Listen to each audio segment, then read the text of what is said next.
ভাইয়া ডিমের হালি কত? 40 টাকা হালি। পাশের দোকানদার তো 30 টাকা করে বিক্রি করতেছে। আর মুরগির চরিত্র খারাপ। মুরগির চরিত্র খারাপ?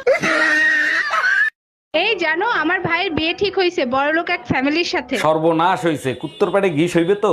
বাজে কথা বলো না, ভাই বলছে যৌতুকে এরোপ্লেন চাইবে। বড়লোক মানুষ প্লেন দিতেই পারে, কিন্তু তোর 14 গোষ্ঠী মিলে এয়ারপোর্ট বানাইতে পারবি? দুনিয়ায় এত কিছু থাকতে তুই মসজিদের মাইক চুরি করতে গেছিলি কেন? ভাবছিলাম আল্লাহর জিনিস চুরি করলে কেউ কিছু বলবে না। আমি বুঝলাম না ইমাম সাহেব তোরে হাতে নাতে ধরার পরে ছাইড়া দিল কেন? ইমাম সাহেবরে বললাম আজান বাসা পর্যন্ত পৌঁছায় না, তাই সামনে নিয়ে লাগাচ্ছি। মিষ্টি একটু ফোনটা দে তো বাবু, তোর বাবাকে একটা কল করব। এই নাও মা। হ্যালো বেবি, তুমি আমার জন্য একটা লিপস্টিক, একটা কাজল আর একটা ফেস পাউডার নিয়ে। এই মাদুর মা, পৃথিবীর তুমি যেই প্রান্তে থাকো তোমাকে আমি ঠিক খুঁজে বের করবই।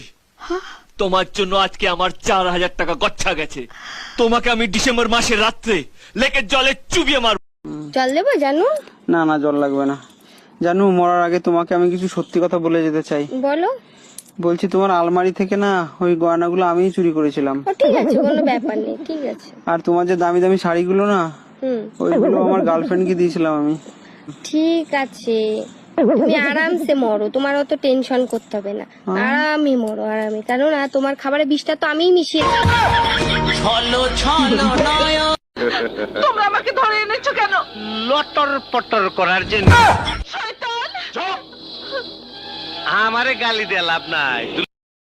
আজকে তোমাকে সাপ সাপ একটা কথা বলতে চাই। আমিও জানতে চাই তুমি কি করতে চাও। হয় মেকআপ সারবা, না হয় ব্রেকআপ। সাইরা যাওয়া রইলে এমনি যাইতিস।